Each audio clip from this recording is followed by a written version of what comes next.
Bonsoir tout le monde. Vous pouvez vous asseoir. Et bonsoir à ceux du balcon. Vous avez payé plus cher les places là-bas? Normalement au balcon. En tout cas, pour faire les annonces, c'est devenu un art. Tu es le top là. Et je peux dire aussi que quand on veut voir l'expansion arriver et qu'on parle de donner dans cette expansion-là, vous savez qu'il faut donner dans une bonne terre. Ce n'est pas pour les besoins, il vient de le dire. Pour les besoins, ça s'appelle donner par compassion, donner par charité, donner par aumône. Mais lorsque tu donnes pour une expansion, tu donnes dans une terre où tu as vu que la terre est riche, qu'elle porte du fruit. Donc, tu cherches l'endroit qui porte déjà du fruit. Et tu veux mettre ta semence dans cet endroit-là parce que tu sais qu'elle va produire, parce que tu as déjà vu, elle produit cette terre-là, n'est-ce pas? Alors, quand tu as trouvé cette terre-là, tu dis, moi, c'est là que je vais mettre ma semence parce que la récolte va être beaucoup plus grande si je la mets là. Alors, moi, je joins ma voix à celle de Julien pour dire, voilà une bonne terre. Je la vois, moi, cette expansion ici. Je la vois arriver, et elle est là, et on est au milieu, on est assis au milieu en ce moment. Amen. Et ça me donne beaucoup de joie de voir ça, parce que je sentais pendant la louange que c'est un brasier qui est allumé ici en ce moment. Et vous savez que ça, c'est très dangereux quand, bon, là, je n'avais pas pensé, il y a des feux ici. Je ne veux pas dire ça. C'est pas ce brasier-là, c'est un brasier du feu de Dieu. Et nous, au Québec, on a ce problème qui s'appelle des feux de forêt, parce qu'au nord, il y a beaucoup de forêts et il n'y a pas beaucoup d'habitants, c'est que de la forêt, c'est que des conifères, des épinettes, ces espèces-là, ça brûle très facilement. Et quand ça s'enflamme, c'est pratiquement impossible à l'arrêter. On déploie les forces et tout, mais il faut que Dieu envoie les forces de sa nature pour que ça s'arrête. La fumée, l'année dernière, est partie du nord du Québec et descendue jusqu'à New York. Il y avait un voile de brouillard sur la ville de New York à cause de nos feux de forêt dans le nord. Eh bien, moi, je prie que le brasier qui est ici, spirituellement parlant, parce que je le vois en France, ici, et vous avez quelque chose ici, qu'il y ait une sainte fumée, parce que dans la gloire de Dieu, il y a une fumée qui se dégage, n'est-ce pas? Que cette fumée-là commence à se répandre sur la France. Amen. Il y a de l'espoir pour la France. Amen. Il y a de l'espoir pour la France. Quelque chose commence. Amen. Et je suis très fier d'être dans ce lieu ce soir avec vous. Je vais prêcher dans un instant. Mais je voulais dire, je me sentais tellement ému tout à l'heure, j'en ai eu les larmes aux yeux. J'étais juste ému de vous voir, Sandra et Julien, et de voir ce que vous faites ici. Je me sens encore ému. Juste de voir ce que vous faites, parce que depuis plusieurs années que je visite ici et là, je vois, et plus je vous connais, plus je vous aime. Et plus je vous connais, plus je vous honore dans mon cœur et je reconnais la valeur que vous avez dans le royaume de Dieu. Et je veux vous célébrer. Je veux célébrer Dieu pour vous. Et je voudrais que tout le peuple de Dieu vous célèbre et acclame Dieu pour votre vie, pour le don de votre vie. Amen. Seigneur, on te donne la gloire pour cette famille. On te donne la gloire pour le puits qu'il y a en eux et la vie qui jaillit de ce couple-là au nom puissant de Jésus. Acclamez encore davantage. Alléluia. Amen.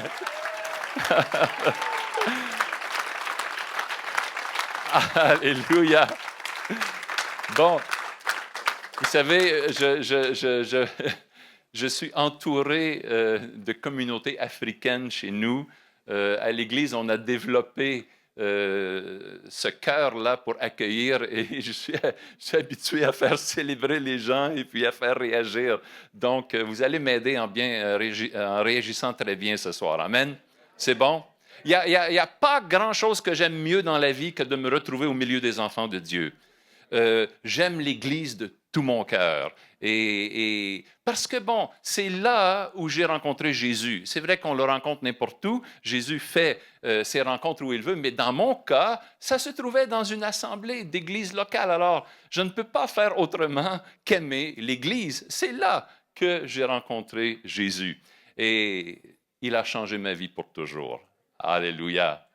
Et ce soir, je voudrais m'assurer que chacun de vous continuez dans cette rencontre-là qu'on a avec lui, parce qu'on est dans une rencontre avec le Seigneur ce soir. Vous en rendez compte, n'est-ce pas, que le Saint-Esprit, il est au milieu de nous, il est avec nous, il agit déjà dans nos cœurs. On aurait pu juste continuer à le louer et sa présence est là. Alors, je veux partager quelques petites choses avec vous et espérant vous donner quelque chose que vous pourrez amener avec vous. Je voudrais vous bénir ce soir. Je voudrais que chacun reçoive quelque chose. Vous voyez ce que j'ai dans la main? Ah, il y a quelqu'un qui a une bonne vue là-bas. C'est de l'huile, c'est une bouteille d'huile. Et pas n'importe quelle huile, c'est une huile qui est aromatisée, donc ça veut dire qu'elle sent bon en plus. Ça, déjà, c'est un gain. Et c'est une huile qui n'a rien de magique. Hein? C'est juste une huile qui a été préparée pour appliquer sur le front peut-être de quelqu'un qu'on appelle une huile d'onction. Déjà, le mot onction, est-ce que quelqu'un sait ce que ça veut dire le mot onction déjà? Personne. Bon, là, je ne suis pas très fier de vous. Il n'y a personne qui sait ce que ça veut dire le mot onction. Je sais que vous savez.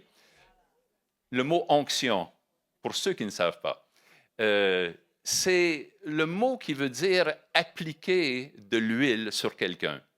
Même plus que appliquer, mais frotter l'huile. Littéralement, oindre, parce que là, c'est l'autre mot. Oindre, elle a dit que j'étais pédagogue.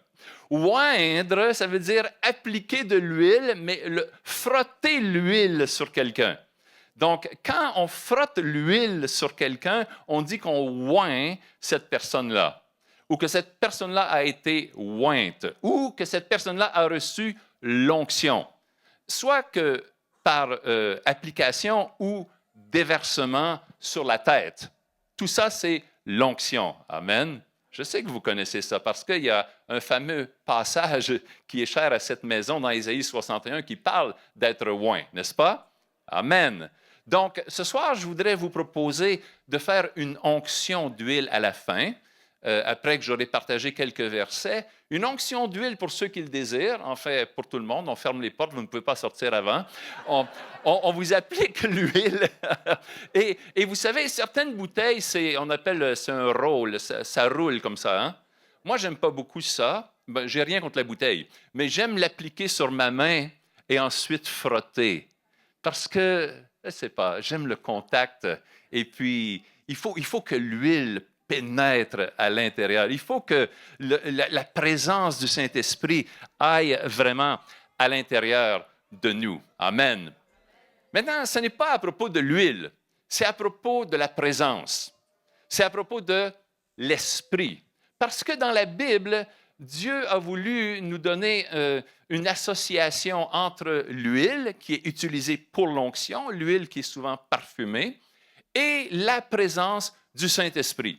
Et donc, vous allez voir dans la Bible que tout au long de la Bible, cette huile-là est utilisée à beaucoup d'endroits.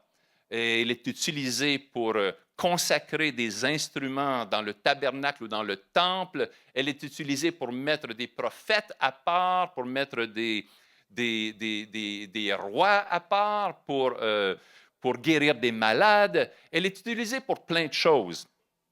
Elle est aussi décrite comme étant ce qui a mis à part Jésus. On va voir ça. Et même nous recevons l'onction. D'ailleurs, le peuple de Dieu est un peuple que Dieu dit qu'il est oint. Nous sommes oints puisque nous sommes le peuple de Dieu. Maintenant, ce soir, nous n'allons pas mettre une huile sur vous pour dire tu es prophète ou tu es roi ou tu es... Ce n'est pas ici la question. Nous allons oindre parce que tu fais partie du peuple de Dieu et que tu as le Saint-Esprit. Et le Saint-Esprit, ce n'est pas la présence de Dieu seulement de temps à autre, mais tu veux être continuellement rempli du Saint-Esprit. Et le Saint-Esprit, ce n'est pas non plus une puissance ou quelque chose que Dieu ajoute, c'est Dieu lui-même. Le Saint-Esprit, c'est Dieu. Donc, la présence de Dieu, c'est sa présence. Et donc, quand on parle de l'onction ce soir, on parle de recevoir encore plus de sa présence. Amen. Que sa présence remplisse continuellement nos vies. Alléluia. Et donc, ce passage-là dans Ésaïe 61, que Jésus va reprendre, en fait, quand Jésus commence son ministère, il reprend ce que le prophète Ésaïe a dit. Et Jésus, imagine, il est le Fils de Dieu. Et qu'est-ce qu'il va dire Jésus avant de commencer? Il ne va pas dire « Regardez-moi, je suis le Fils de Dieu ». Le cœur de Jésus n'est pas comme ça. Il va dire « L'Esprit du Seigneur est sur moi ». Avant de pouvoir commencer à faire toutes ces bonnes choses, qui dit « L'Esprit, tu as besoin de l'Esprit. L'Esprit du Seigneur est sur moi parce qu'il m'a oint. » Pour faire toutes ces merveilleuses choses dont on bénéficie aujourd'hui, pour guérir les malades, guérir les cœurs brisés, libérer les captifs, faire sortir de prison, etc. L'Esprit du Seigneur est sur moi. Jésus commence par ça. C'est parce que l'Esprit est sur moi. C'est parce que j'ai été oint. Jésus a été oint. Et nous aussi, nous sommes oints lorsque nous donnons notre vie à Jésus. Et on doit continuer de marcher dans cette onction-là, dans cette huile, dans cette présence du Saint-Esprit dans notre vie. Amen. Qui veut plus de la présence du Saint-Esprit dans sa vie? Ah, on n'en a jamais trop. Nous soupirons après lui. Alléluia. On a besoin. Et tout ce que nous faisons, tous les ministères, toutes nos actions, s'il n'y a pas la présence du Saint-Esprit, nous allons avoir beaucoup de difficultés. Il faut que cette présence-là soit là dans tout ce que l'Église fait. Moi, quand j'ai donné ma vie à Jésus dans le cadre d'une petite Église, Jésus m'est apparu, il m'a sauvé, il m'a délivré d'addictions diverses, il m'a changé. Ça se passait dans le contexte d'une petite Église. Il fallait qu'il y ait quelque chose dans cet endroit-là pour me garder. Il fallait qu'il y ait quelque chose qui me change dans cet endroit-là. Bien sûr, c'est Jésus qui est venu là, mais il est venu dans un contexte où il y avait cette onction-là. Et pour me garder par après, pour me garder dans les semaines, les mois et les années, pour que ma vie continue d'avancer, de bien aller, que j'apprenne à vivre, que j'apprenne à être un mari respectable, un père respectable aussi, que j'apprenne à marcher avec Jésus, il fallait qu'il y ait de l'onction. Et dans ce petit bâtiment-là, il y avait l'onction. Il y avait le peuple de Dieu et qui avait cette huile sur leur vie, qu'elle soit physique ou surnaturelle. Ils avaient cette lumière de Dieu. Je disais à mon épouse, les premières semaines de notre conversion, je regardais les gens de l'Église, moi qui sortais des ténèbres, et je lui disais, est-ce que tu vois ce que je vois? Mais leur visage brille. Je ne suis pas fou. Vérifie si je ne suis pas fou quand même. Je te dis, regarde, est-ce que tu vois ce que je vois? Leur visage brille. Tu vois, quand tu sors des ténèbres, tu vois cette différence-là. Et il y a une réalité à avoir la présence de Dieu sur toi. Quand l'onction est là, il y a une lumière qui est visible dans le monde des ténèbres et qui attire tous ceux qui ont soif à venir. C'est l'onction. Jésus a dit, l'Esprit du Seigneur est sur moi. Et tu sais, quand l'Esprit de Dieu est sur toi, quelque chose se passe. Ta vie est transformée. Et tu fais partie d'un peuple qui est oint. Et Dieu met une protection sur toi à cause de cette onction-là. Et il va dire, ne touchez pas à mes oints. Ne faites pas de mal à mes prophètes. Amen. Ça, c'est une bonne nouvelle pour quelqu'un. Parce qu'il y a une voix qui parle en ta faveur et qui dit, ne touchez pas à mes oints. Ne faites pas de mal à mes prophètes. Amen. Et la bonne nouvelle ce soir, c'est que Dieu a en réserve pour nous de l'huile en abondance. Alléluia. Dieu a en réserve pour nous plus que ce que nous avons même besoin. Il a en même en temps de crise toute l'huile dont tu as besoin. Vous avez peut-être lu déjà dans la Bible comment le prophète Élie a rencontré une veuve qui était en difficulté et elle n'avait qu'un peu d'huile et qu'un peu de farine et c'était la famine, elle allait bientôt mourir et il lui a dit « l'huile ne manquera pas dans le pot ». Et tout le temps de la famine, l'huile n'a jamais manqué dans sa cruche. C'était un miracle parce que Dieu a des réserves d'huile. Plus tard, l'autre prophète, qui est le fils spirituel, qui s'appelle Élisée, a aussi rencontré une veuve qui était en crise parce que son mari l'avait laissée couverte de dettes avec 2 enfants. Et le créancier arrivait et il disait, je vais prendre tes 2 enfants et je vais les vendre et je vais payer ta dette avec la vente de tes 2 enfants. Tu parles d'une crise. Et le prophète est venu et il lui a dit, qu'est-ce que tu as dans ta maison? Elle a dit, je n'ai juste un peu d'huile. Alors il a dit, envoie tes enfants dans le voisinage, va chercher des vases, dis-leur de ramener les vases, les cruches, les contenants qu'ils peuvent trouver. N'en prenez pas un petit nombre.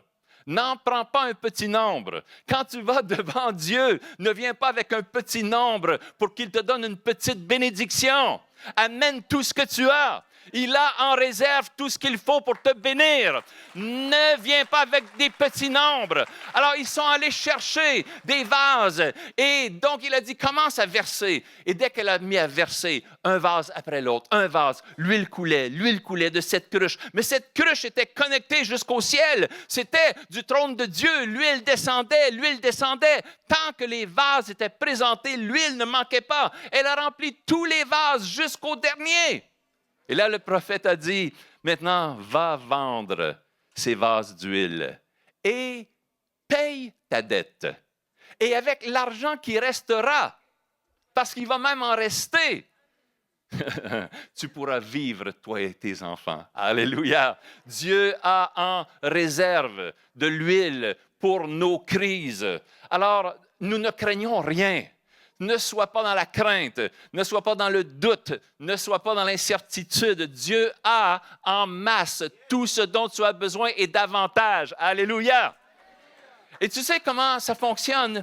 Cette huile-là, pour la recevoir, ce qu'il faut faire, c'est faire ce qu'on fait ce soir, c'est-à-dire nous rassembler. Parce qu'il est dit dans le psaume 133 qu'il est doux, il est agréable pour les frères et les sœurs d'être ensemble. C'est là que Dieu envoie sa bénédiction. Pourquoi? Parce que c'est comme l'huile. Attention, c'est comme l'huile. Je te dis, la Bible est pleine d'huile. La prochaine fois que tu prends ta Bible, fais attention. Ça va dégouliner. Il y a de l'huile dedans. Il dit, c'est comme l'huile qui est répandue sur la tête d'Aaron. Et là, ça représente Jésus, qui est répandu sur la tête d'Aaron, qui descend sur sa barbe. Tu sais, l'huile descend sur le visage de Jésus. Et de sa barbe descend maintenant sur ses épaules et sur le bord de ses vêtements. Cette huile-là qui descend de Jésus, qui est la tête, et nous sommes le corps. Quand l'huile descend sur sa tête, cette onction, l'Esprit, le Saint-Esprit qui descend sur Jésus, qui a touché son visage, sa barbe maintenant commence à descendre sur nous. Nous sommes ses vêtements, nous sommes son corps. Alléluia. Alors fais attention là où tu es assis, je ne vois pas bien à cause des lumières. Il y a peut-être des gouttes d'huile qui commencent à descendre. Peut-être quelqu'un va dire, qu'est-ce qui m'est descendu dessus? C'est de l'huile qui descend. C'est de l'huile qui descend. Le Seigneur veut nous bénir ce soir. Alléluia. C'est l'huile qui vient de Jésus. Merci Seigneur. Partout dans la Bible, on parle de cette huile-là. Dans le psaume 23, « Tu oins d'huile ma tête et ma coupe déborde. » Amen. Vous avez tous lu ça, n'est-ce pas? « Tu oins d'huile ma tête et ma coupe déborde. » Tu dresses une table pour moi devant mes adversaires. Amen. Vous connaissez ce psaume-là? C'est les premiers qu'on apprend. C'est ceux qu'on apprend à nos enfants aussi, le psaume 23. Et donc, Tu oins d'huile ma tête, ma coupe déborde. Tu dresses une table en face de mes adversaires. Toi, Dieu, ne crains pas ceux qui te menacent. Il est si puissant que quand il décide de te faire une table pour faire un festin avec toi, parce que tu sais que Dieu veut faire un festin avec toi, Dieu est bon, Dieu aime, il aime la fête avec ses enfants. Amen. Il est terrible pour ses ennemis, mais il est bon pour ses enfants. Alors il dit, prépare une table pour ce festin-là. Si moi, je dois préparer une table, si je suis dans cette maison et Julien me dit, Alain, prépare une table pour un festin, je vais regarder et m'assurer que s'il y a un ennemi quelque part, je vais aller loin pour mettre la table très loin, parce que je veux manger en paix. Je ne veux pas être dérangé dans le festin. Donc, si l'ennemi est dans le coin là-bas, non, ça, ce n'est pas un bon exemple. Ce n'est pas vous. Je vais prendre de l'autre côté. Si je vois un ennemi là-bas, je vais mettre la table le plus loin possible pour pouvoir avoir le festin en paix. Mais Dieu lui dit, non, non, ce n'est pas comme ça. Attends. Où sont mes ennemis? Je cherche mes ennemis. Ah! J'en ai trouvé. Il est tellement content. Approche avec la table. Viens juste en face. Tu approches un peu avec ta table. Et Dieu dit, non, plus près, plus près. Juste pousse dessus, juste devant. Il dit, c'est parfait. Parce que Dieu va faire quelque chose. Il va, devant cette table-là, verser de l'huile sur ta tête. Et lorsqu'il verse de l'huile sur ta tête, en face de tes ennemis, Dieu fait des décrets célestes. Et il dit, voici celui que j'ai oint. Voici celui que j'ai oint. Ne touchez pas à mes oints. Ne faites pas de mal à mes prophètes. Voilà la victoire que Dieu prépare pour ta vie. Je ne sais pas ce que tu peux vivre ce soir, mais je veux te dire que Dieu a fait de bons plans te concernant. Dieu a préparé de bonnes choses qui ont ton nom écrit dessus. Ça s'appelle ta destinée en lui. Amen. Dieu n'a que de bons projets te concernant et ton ennemi a déjà été vaincu. Alors, quand l'huile vient, laisse le Seigneur te remplir de cette confiance et de cette assurance en lui qu'il fera encore de plus grandes choses. Amen. L'huile vraiment te rend dangereux pour ton ennemi. Ah, vraiment? Attends, tu sais l'histoire de ce jeune homme qui s'appelait David, le roi, qui n'était pas roi à ce moment-là, on l'appelle le roi David. Il était un jeune garçon un jour. Eh bien, un prophète se promenait avec sa corne d'huile. Alors lui, ce n'était pas une petite bouteille avec un rôle, c'était une corne d'huile.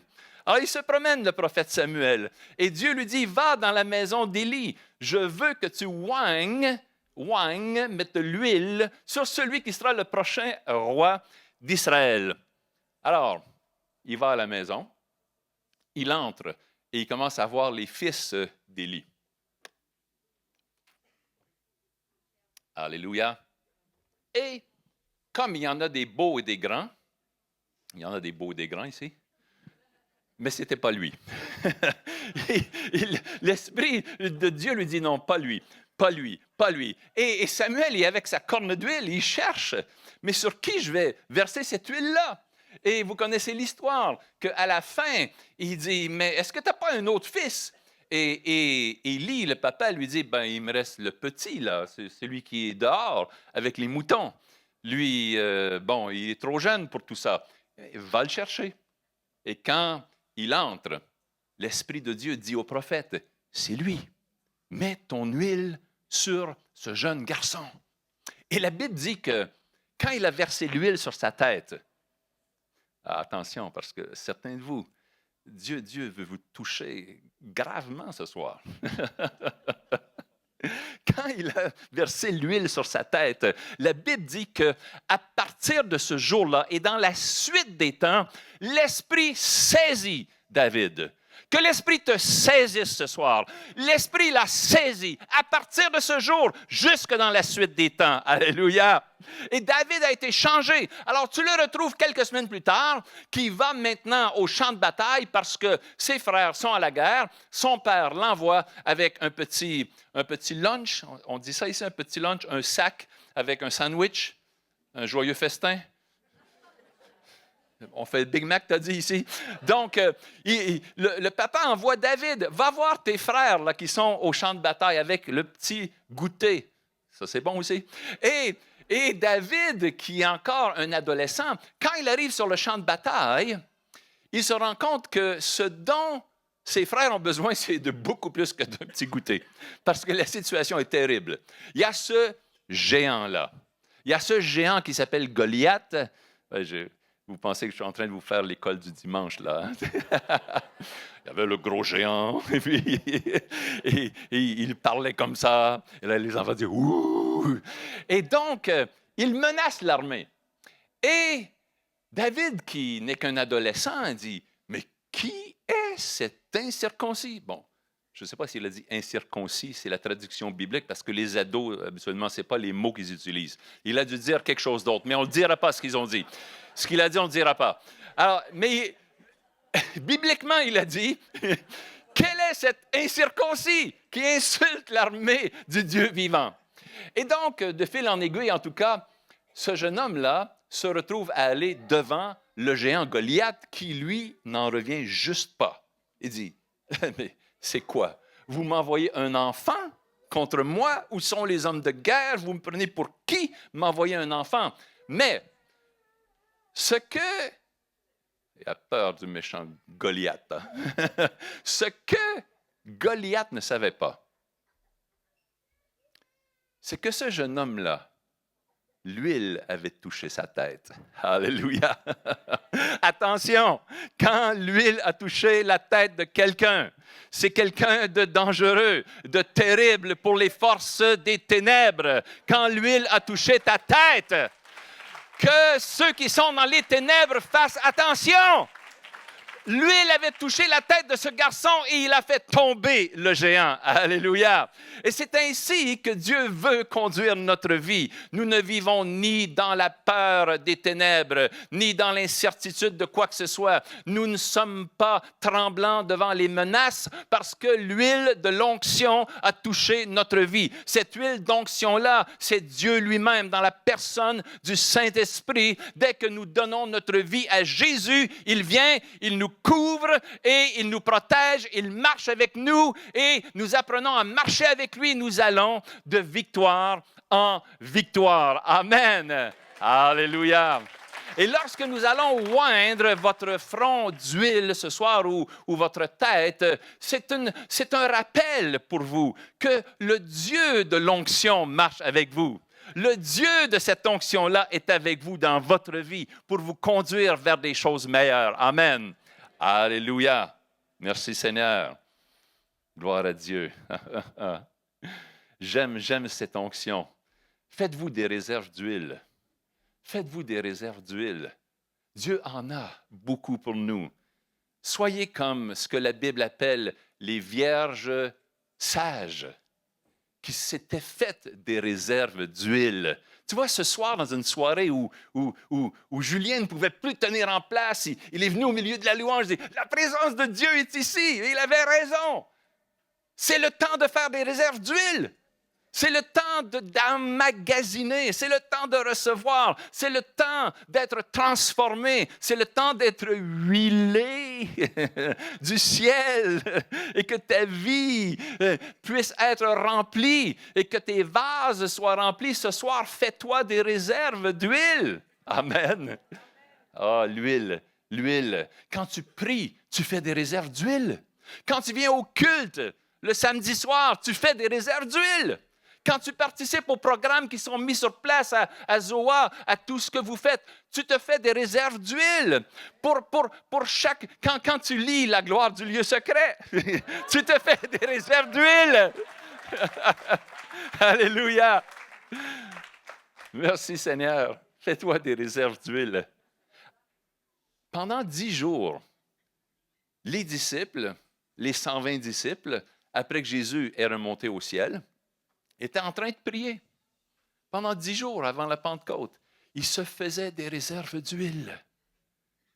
Des réserves d'huile. Et ils priaient et ça chauffait. Ils priaient, ça chauffait. Des réserves d'huile, ça chauffe. De l'huile, ça chauffe. Pendant 10 jours. Et tu sais ce qui peut arriver parfois? Certains parmi vous savent peut-être que dans la cuisine, si tu chauffes trop l'huile, il arrive un moment qu'il y a un point qu'il ne faut pas dépasser. Parce que si tu dépasses un certain point de chaleur, pouf, cette huile-là prend feu tout à coup. Et ça, c'est très dangereux dans le naturel. Ne faites pas ça à la maison.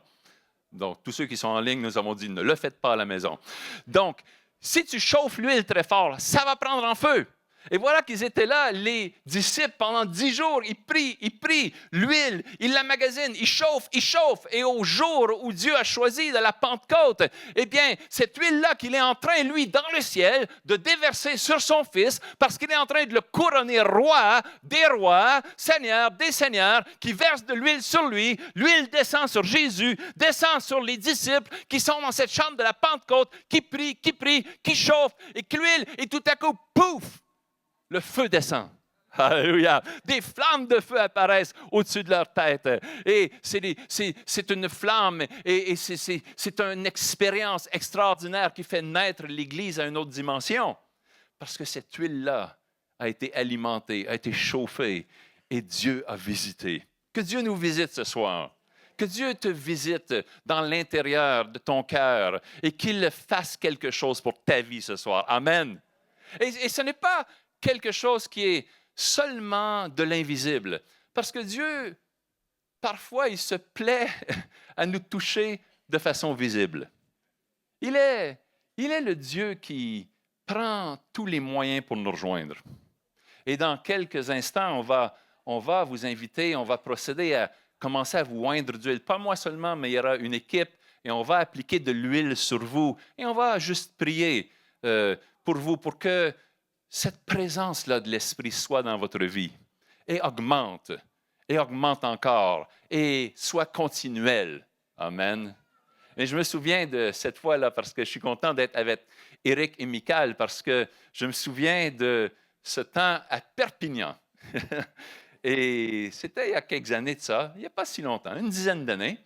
Et puis, je priais comme ça un soir et sans huile, juste imposer les mains pour bénir les gens. Ce n'était pas un grand groupe. Hein? On était peut-être une trentaine de personnes, pleine capacité. Et puis, je priais. Et tout à coup, je me rends compte que j'ai cette main-là qui est collante, qui est... C'est quoi? Et moi, j'aime pas ça, les mains collantes. C'est quoi? Ça me fatigue. Et parfois, tu sais, le surnaturel arrive. Et tu ne sais pas encore ce qui se passe. Tu es là dans ton truc et puis Dieu est en train de faire quelque chose et tu ne captes pas ce qui arrive encore. Ma main est collante et mouillée. Et là, je me dis, bon, il fait chaud ici.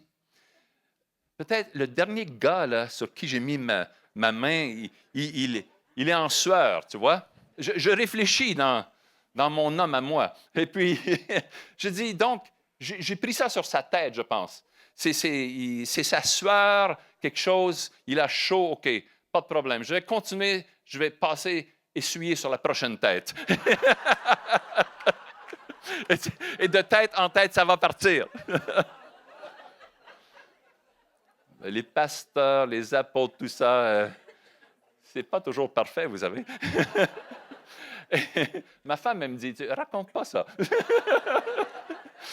Et donc, de tête en tête, mais ça ne partait pas. Et finalement, j'ai fini par comprendre que, mais il y a quelque chose qui se passe ici. Il y a une nuée qui est ici. Et puis, cette main n'arrêtait pas d'être pleine d'huile. Et tout le temps que j'ai continué à imposer les mains, cette main-là augmentait en huile jusqu'à pratiquement dégoûter, pleine d'huile, cette main droite-là. C'est un signe. Dieu nous donne des signes. Tu peux demander des signes à Dieu, pas pour dire que j'ai besoin d'un signe pour croire à Jésus-Christ. Non, crois à Jésus. Donne-lui ta vie. Mais parfois, tu as besoin, juste, il est ton papa. Moi, je lui demande toutes sortes de signes. Et parfois, il te les donne. Cette main était pleine d'huile. Ah, que Dieu nous visite ce soir encore, d'une façon qu'il a choisie pour nous. Amen. L'huile, c'est merveilleux.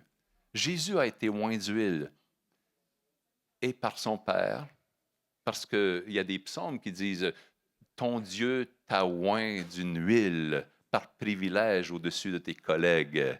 Il a été oint d'huile. Mais aussi, même sur la terre, il y avait cette femme pécheresse dans Luc 7 qui a versé du parfum et de l'huile sur ses pieds.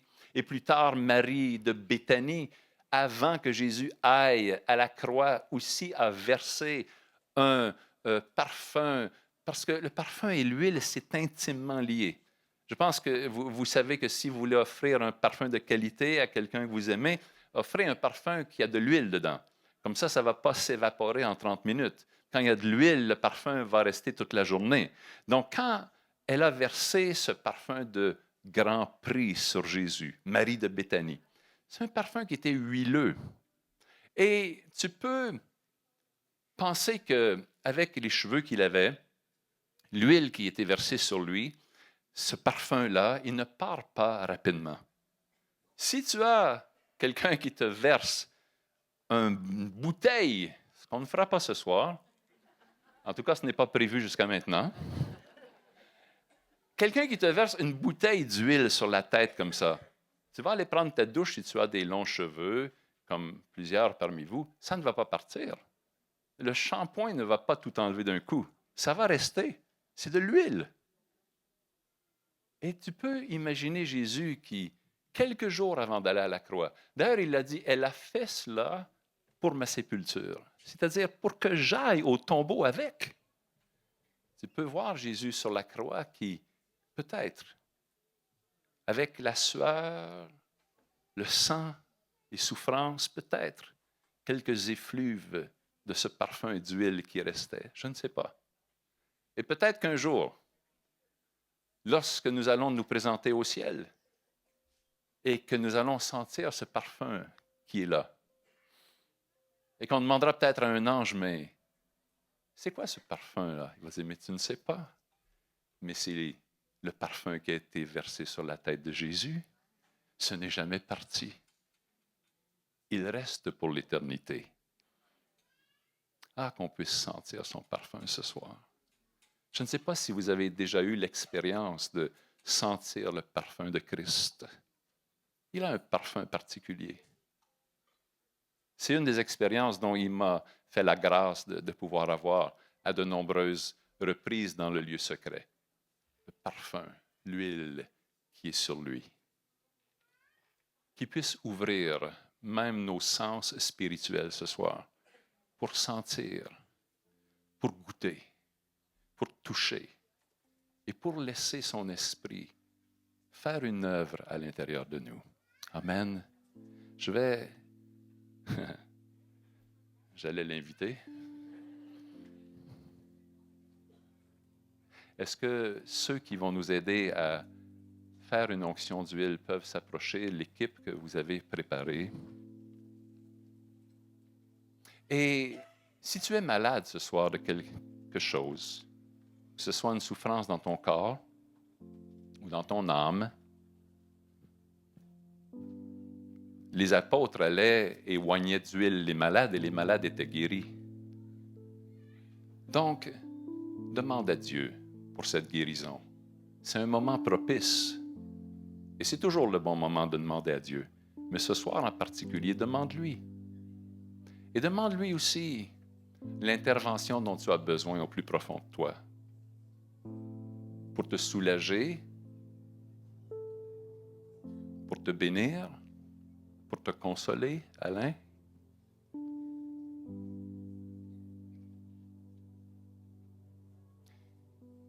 Il a dit, l'Esprit du Seigneur est sur moi, parce qu'il m'a oint pour annoncer une bonne nouvelle aux pauvres, pour guérir ceux qui ont le cœur brisé, pour proclamer aux captifs la délivrance, pour faire sortir des cachots les prisonniers, pour publier une année de grâce de Dieu.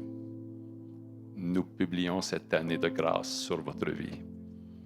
Nous publions cette année de grâce sur votre maison spirituelle ici, au nom puissant de Jésus. Amen. Est-ce qu'on peut juste louer Dieu juste un instant, ensemble, pendant que l'équipe se prépare et vient devant? Quelqu'un va peut-être nous aider sur la façon pratique de le faire, si les gens viennent, de quelle façon, Est-ce que quelqu'un peut nous aider sur ce détail pratique-là? Et vous savez, vous pouvez aller à n'importe qui. Hein? Vous savez, ce n'est pas la personne. Même si vous venez à moi, vous n'aurez pas plus que si vous allez à Adèle. C'est pareil. C'est le Saint-Esprit qui fait le ministère. C'est l'huile que Dieu va utiliser pour nous. Je te laisse. Amen. Comme l'a dit Alain tout à l'heure, c'est pas un temps où on va ministrer sur vous, prier, donner des paroles prophétiques. C'est juste le fait de venir, de recevoir. C'est pas exclu que vous puissiez recevoir une parole d'encouragement, mais les équipiers, vous devez être bref, concis. Et puis quand vous avez reçu, vous pouvez juste retourner à votre place, pas partir de là où vous êtes venu, mais partir avec ce que vous avez reçu, et puis d'aller continuer de recevoir à votre place, de façon à ce qu'on puisse tout simplement chacun recevoir sa portion. Donc tout simplement, vous allez vous avancer, on va faire la file, et puis dès que vous serez servi, pour le dire comme ça, vous retournez à votre place. Alors on peut déjà, voilà, il y a les plus gourmands qui sont déjà là, à venir recevoir.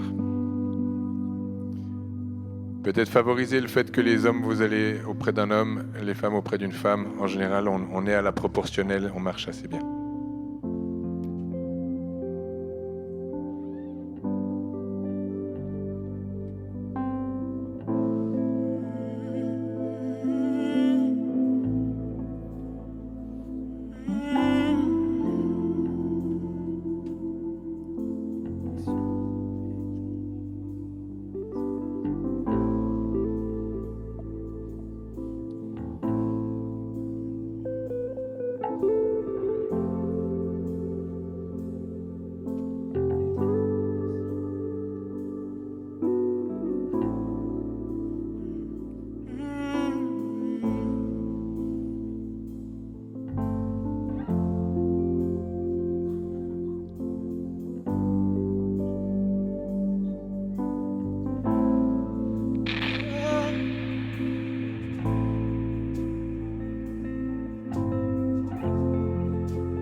c'est l'onction de Béthanie, déversée sur toi.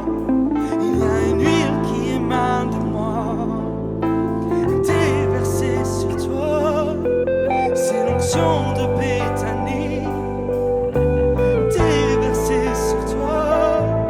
Il y a une huile qui émane de moi, déversée sur toi, c'est l'onction de Béthanie.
Sur toi, c'est l'onction de Béthanie, déversée sur toi. Il y a une huile qui émane de toi, qui est déversée sur moi. C'est l'onction de Béthanie, qui est déversée sur toi. Il y a une huile qui émane de toi, qui est déversée sur toi. C'est l'onction de Béthanie, déversée sur toi. Il y a un échange, il y a une onction qui se fait, il y a un échange, et c'est l'huile de Béthanie, déversée sur toi.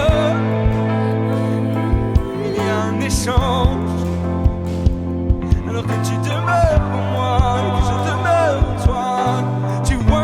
Ma tête, et tu conduis ma tête, et je déverse mon huile sur toi. Oh, c'est l'onction de Béthanie. Il y a une huile qui émane de toi, déversée sur moi.